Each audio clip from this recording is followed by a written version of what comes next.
If motherfuckers telling you, motherfuckers can be telling you in a contract, your image got to change here. Right. And you just happy because you finna get a certain amount of money. You just sign it. Oh, just give me the money. Yeah, right. These motherfuckers want me to change my whole image. They don't want me rapping about jacking and shit. Right. Like, that's all I know. But you gotta be careful. They'll put in there. They own your name, license, and imaging. You know what I'm saying? Like, man, they people. Hey, your name not Jacca no more. You know what I'm saying? Because they own it. I have had to see people switch names. Man, I don't see so much slay ass shit in this image. That's why I'm be honest with you, I don't much care to do showcases no more. It's like I do concerts now. One thing is because it's fucking watered down now. It's not the same no more.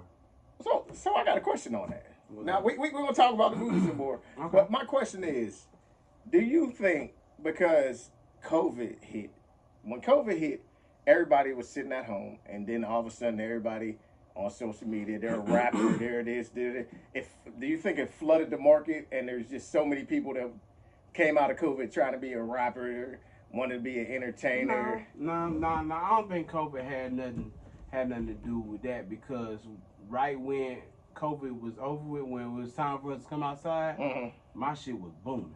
Right. My shit was booming. It was booming like I never left.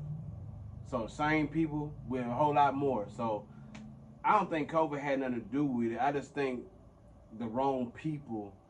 It's just the wrong. First of all, I feel like if you ain't never been an artist before, then you really shouldn't be no fucking promoter. Whoa! Yes. Look, come on, keep going. No, I'm just being. That's just my take, because you got to be an artist to know what artists want. See, my thing was, I never promised to get somebody a deal or nothing like that, but I did promise you that I was going to give you a legit platform with people in front of you so they can see you. Right. That's my job. But I never promised nobody I'd get a record deal. Now, the crazy thing about this is a couple of people told me this, and I just did not remember. Ken the Man, I think she was going by another name back when E2 Ultra Lounge was open. I remember E2, yeah. She touched my stage before when she first started, I believe.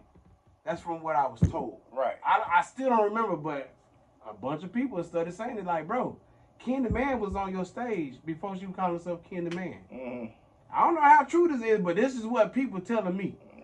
I might have to holler at Pillar and just bring it up to him like, bro, do you remember Ken? Because I had a lot of artists coming through E2 Ultra Lounge. You remember? Yeah, I remember E2. Yeah. That's when I first started doing Networking Thursdays the first time at E2 Ultra Lounge. Right. But just to see somebody come through my platform like that, and not saying my platform the reason why they blew up, but just to see them doing big things now, that made me feel good right there. Like, that motherfucker touched my stage before. Right. Damn. Right. I ain't much know. That's motivation, like, but I ain't gonna sit there and say it's because of me, but it just feel good that the motherfucker was on my stage. Damn. And people don't know. I'm gonna get him back doing it. But he has a segment on the Music in the City radio show. He was doing, Go Top. We're going to start that back up. Go Top. We'll start it back up. We can start it back up. I gave you a pass because you were shooting your movie and all that, High five. Hey, no distractions. I'm not that selfish. Oh, yeah, you doing my radio. Now you don't want to do my radio. No, I know. Like, but he coming back, though. We're going to reel him back in. We're going to reel him back in. But let's get back on Jacca's story, man. All right. So, tell some of the people that you casted in the movie, Jacca's story. I got everybody face right here. Okay. So we got Lucrative T. He's part of Most Wanted with Magazine. Okay. We got Tico. Okay. He plays the villain, the villain, the enemy to Jacca. Because actually, Tico now I changed his name because it was something else, and that's who I was really beefing with in real life. Right. But he's no longer living, so I'm not going to put his name on there. You know what I'm saying? But Tico, he go by Crazy De Niro. He's a comedian. We got Ra the Unique Voice. We got Maya Marley. We got Honey Baby. We got K Parker. We got Wise X. He another Most Wanted member. We got Hershey the lyricist. Okay, Hershey. Hershey. She playing Coco. She playing the girlfriend. Oh, okay. Because Coco's a real person. Right. I know the real Coco that I used to be with. I talked to her now because she was giving me the okay that I could use her name and tell the story how it went. And we got Ebony Angelina, the singer, the little blondie. Yeah, I know that. We have Gino. We got some of my 6 old homies. We got Big B. We got Roller Sixes in the movie. We got Real Bloods in the movie. We got a couple of Mexican mafia dudes in the movie. Like everybody's like a real gangbanger in the movie. Like serious, so that's what make it real authentic. Right. You know what I'm saying? It's the real. They disrespecting each other's and everything up in there. So it's gonna be fun on Saturday though. I can't wait to see everybody. Like, what'd you say? Like, man, y'all chill. Y'all already know it's the movie. Right. We got Country Boy P. He's playing Steve. Okay, that's my dog. Steve was a real character. He's the one I got locked up with. Okay. And he snitched on me. So that's in there? Yeah, it's enough. So he playing Steve and still fuck Steve to this day. He probably out, and he probably gonna see this movie like, this motherfucker made a movie about me, bro. Like it's still fuck him, man. Like, he got 2 years, I got 5 years, and it was your fault. Yeah, we don't rock with Steve, though. Yeah, we don't Come rock on. with Steve, man. And we got Max Zay. Max Zay, he playing Kenny. Okay. So it's Kenny, Brandon, and Steve. We got Sean Malik. He's playing Brandon. Okay, Sean. Okay. Man, listen, man. People be sleeping on fucking Sean Malik, bro. They be sleeping on him. That boy is talented, man. Right. And I rock with him, man. He did a damn good job in this movie. Okay. He's gonna have y'all laughing, man. I'm telling you, I got him a nice little script in there. You gonna see it. We got the Gift. We got the Shooter. Man, we got a lot of people up in there. We got a shitload of extras too. Okay. So is there going to be a part 2 or is this it? I can't see this. There you go again. Yeah, see, y'all, you got. I can't tell you. You're gonna find out at the premiere. Cause at the premiere, I'm going basically tell everybody what's going on. Man. That's for sure.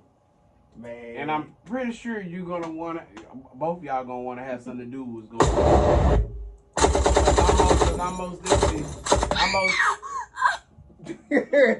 I want to know. I just want but I was like, what the hell? But so was there ever a point where you was like, man, I'm over this. I'm not gonna do it. Did anything ever like that happen, or you was just like, no, this is going to be... You talking about in the movie, in the process of doing this movie? Doing the movie? Yeah. Nah. Once I got that casting call out the way, it was on. It was on. I'm talking about I was in my iPhone letting my co-director, Marie, the director, look at this. She like, you wrote that? I'm like, yeah. She said, that's real? Yeah, that's real.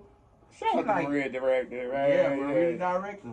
That's my co-director, and iFlows. He's doing the film. He's co-directing, and he's videographer and all that shit. So yeah, it's just us three.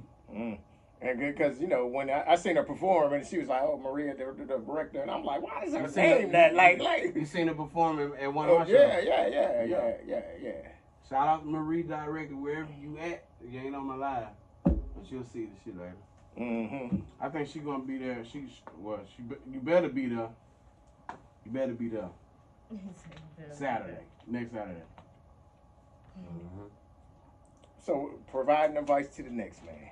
If there's one thing you could give them advice on before they start shooting their movie or their script or whatever they want to do, what advice would you give them?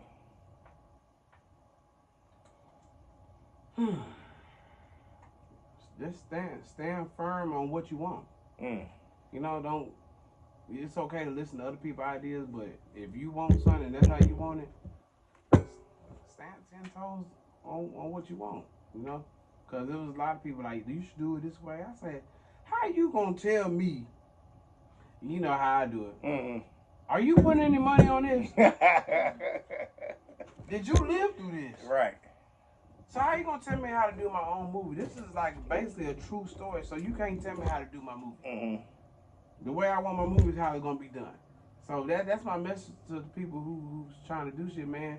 If that's how you want it, then that's how it's gonna be. And no ifs, ands, buts about it. So how in the hell did you get Nero to play a serious role? Got a motorcycle? No, that's my ice machine, man. Leave my ice machine alone, man. We making ice over there, man. In the parking lot. So how did you get Nero to play a serious part? Because well, you know, he's a funny. That's one of. Well, you know, am I supposed to be telling his business like that? He's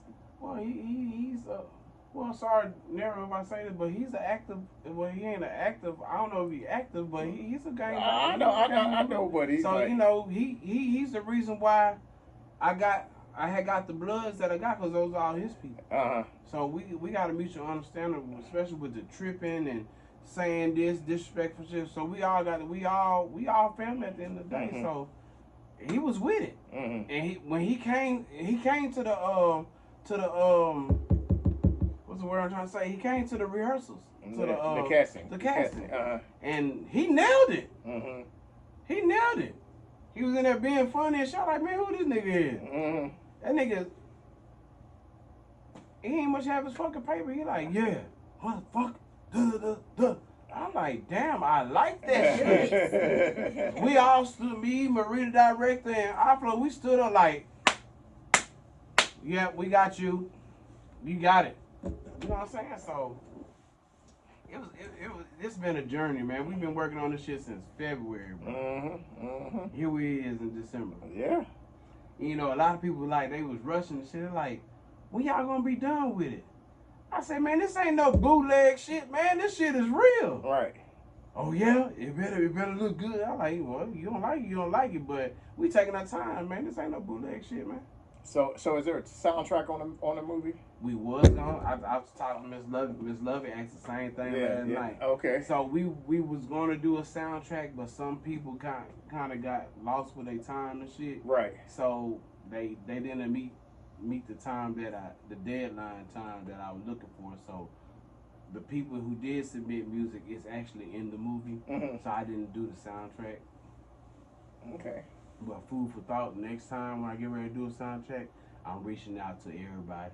Yeah, because I got something for it, you know what I'm saying? You know. But the only thing is, and this is for people who don't know, you can't put registered music in somebody's fucking movie. Because you're going to get all these hits, all these copyrights. You can't do that. So if you're going to do something strictly for the movie, make sure you purchase everything for the movie. Right. And all that, because once all that shit go on iTunes and all that shit, and all them restrictions, like, we going to have a problem. Because now you fucked up my whole album. Right. And that's a big thing, because I'm submitting songs for movie scores. And they like, hey, is it registered? Is it out? Is it that? No. That's the first thing they going to ask. Yeah, no, for real. That's the learning part of it. That's taking it as a craft. You got to learn, like, oh, I'm gonna try to get on Jacca soundtrack. No, if you already dropped it, you either gonna have to take it down. Or you're gonna have to. It can't be released. So even if they take it down, it's still gonna be up. It's still gonna be up somewhere else. Yep. So you gotta think about once you put shit in TuneCore, nigga, your shit is everywhere. Yeah. I ain't got no music on TuneCore no more. All my shit. I don't even know where half my music is. I don't even care. Hey, it's somewhere. You can find it somewhere on YouTube. I don't be looking for it. I don't care about music no more. Shout out to all the niggas who's still doing music. I don't care. Right. I'm really starting to feel my age, but not feel my age, if that makes sense. That makes sense? No, because when you was dancing with them girls, that river, the girls with the heels. Don't have me post a video. And that's when I had that weight on me. Now it would have been a totally different thing. Now it would have been a totally different thing. Now I saw that little stuff. I was just looking at the video the other day. I like, damn, that nigga got a lot of stuff. As long as you ain't had a baby with him, no diddy. No diddy. But so you're not in love with the music no more? I'm forever in love with music. It's just me being an artist. Being an artist, okay. I'm good on that. I'm a Gemini. I don't know if y'all know anything about Geminis, but Geminis are strong. Is a strong zodiac sign, and basically we're determined. We're weird as fuck. We crazy as fuck.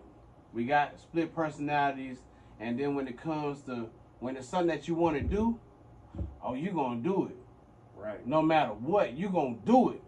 And we're not scared to take risks and chances and stuff like that. You know what I'm saying? Mm-hmm. We're not scared to do that. And I think like my wife told me, she said, everything you touch turns to gold. Why is that? I said, I don't know, but I'm loving it. Mm-hmm. I'm loving it. And I told her one time, I said, I wish I had this type of mindset back in them days.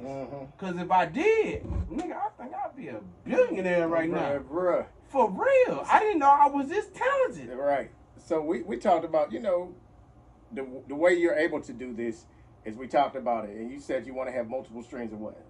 Income. Right. Oh, you want me to tell them? Yeah, you want to tell? Let's get into it. The proper way to be a millionaire is you got to have 7 sources of income. Mm-hmm. Some people get lucky with 5. Some people get lucky with 4. But when you get lucky with 4 or 5, it's basically it's not what you know, it's about who you know. Mm-hmm. But the correct way to basically become a millionaire or billionaire and shit, it takes like 7 sources of legit income that's consistent coming in. Mm-hmm. Consistently coming in. I want to be That's the the one. key. I want to be. One day I want to be on my couch with 2 laptops, just looking at this motherfucker study calculate. Right. Man, I don't made me motherfucker 50 racks a day just sitting here. My businesses is doing good. Mm-hmm. Man, if that ever happened for me, y'all probably ain't never gonna see me no more. For real. Hey, Y'all blame me. No,